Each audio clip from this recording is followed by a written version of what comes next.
Do you remember that morning? That moment when your hand hit the snooze button before your brain even had a chance to wake up? And you just lay there staring at the ceiling, wondering why right now? Why does the sun not even bother getting up yet, but you already have to drag yourself out of bed? You asked that question. I did too. And it turns out science was on our side the whole time. Nobody just bothered to tell us. Welcome to Mysteries of Simple Things, the channel where everyday secrets are uncovered and explained. Let's start with a number. The American Academy of Pediatrics, not a group of exhausted parents, but the official medical organization representing 67,000 pediatricians, has made its position crystal clear middle, and high schools should not start before 8:30 in the morning.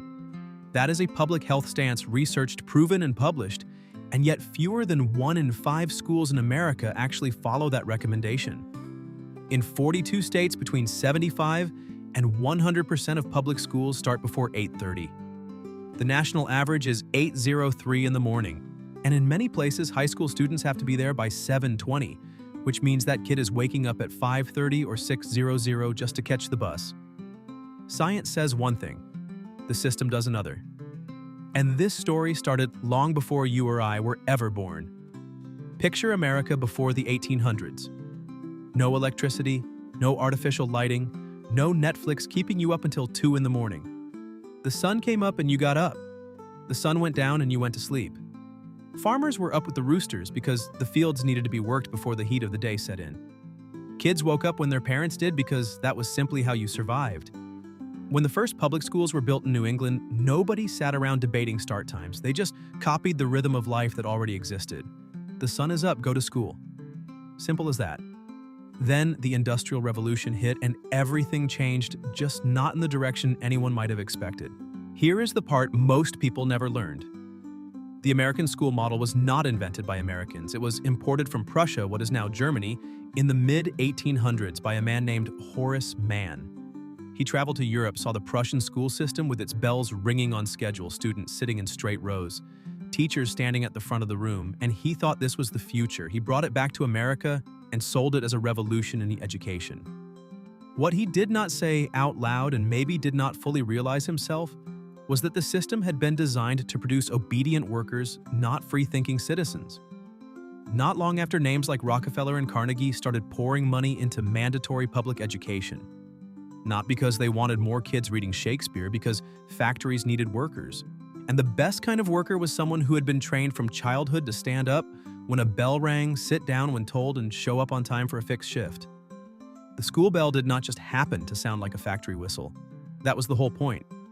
As cities grew and parents started heading to work at 8 in the morning, school administrators did some simple math. If mom and dad leave the house at 7:30, the kids need somewhere to be before that. Schools became daytime childcare built around the adult work schedule, and then the buses came along and turned the whole thing into a logistics puzzle that nobody ever wanted to solve from scratch. Here's the part that almost nobody talks about, but it is actually the real reason nothing ever changes. A typical school district runs hundreds of buses every single morning. To cut costs, they schedule those buses in rounds. High school and middle school routes go out before 7:30. Then those same buses loop back to pick up elementary kids around 9:00. One fleet of vehicles serves 3 different grade levels in a single morning.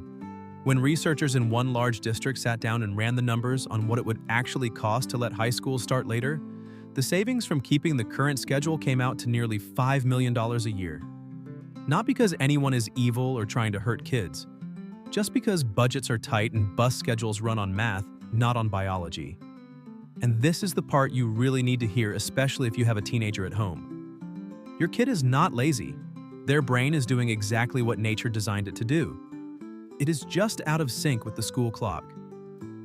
During puberty, the teenage brain goes through a biological shift called a circadian shift, meaning the internal body clock moves later by roughly 2 hours compared to an adult's. Not because they stay up late scrolling their phones, though, that certainly does not help. But because melatonin, the hormone that makes you feel sleepy, starts releasing later at night and keeps going longer into the next morning. In plain terms, when you are 15 years old, your body is in its deepest sleep at the exact moment you are supposed to be getting on a bus. That is not attitude, that is physiology. And we have been calling it laziness for over 100 years. When Minnesota tried pushing school start times from 7:20 to 8:30, back in the 1990s, the results were not just better grades and improved attendance. There was another number that stopped parents cold. Car accident rates among 16 to 18-year-old drivers dropped noticeably. Distraction-related crashes dropped too. Turns out that sleep deprivation does not just hurt your test scores. It affects the highway. A kid who just got their license running on not enough sleep driving to school at 7 in the morning in the dark, that is not an education story anymore. That is a public safety story. So if the evidence is that clear, why have fewer than 20% of schools made the change? California passed a law in 2019 requiring that high schools cannot start before 8:30. Seattle made the switch. Some districts around the country are slowly coming around, but most of the country is still locked into a system designed for a 19th century factory, optimized for 1950s bus routes, and built around a version of daily life that has not existed for generations. Because changing a system is never just one decision. It means renegotiating teacher contracts, reworking sports schedules, shifting after-school jobs, and most of all, redoing the bus budgets for every single district. Every piece of that system connects to every other piece like gears in a giant machine. Pull one gear out and the whole thing has to stop and get reassembled. That is why decisions made to solve the problems of 1870 are still shaping your kid's morning alarm in 2025. Not because anyone planned it that way, because a system does not need anyone to keep choosing it in order to keep going. It just needs people to stop questioning it. The next time you see your teenager wrestling with that alarm clock at 6 in the morning, or when you think back to falling asleep in algebra class at 7:30, remember that you were not weak. You were not undisciplined.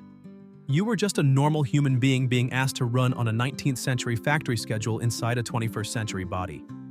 And the real question was never why school starts so early. The real question is, now that we know, what are we going to do about it?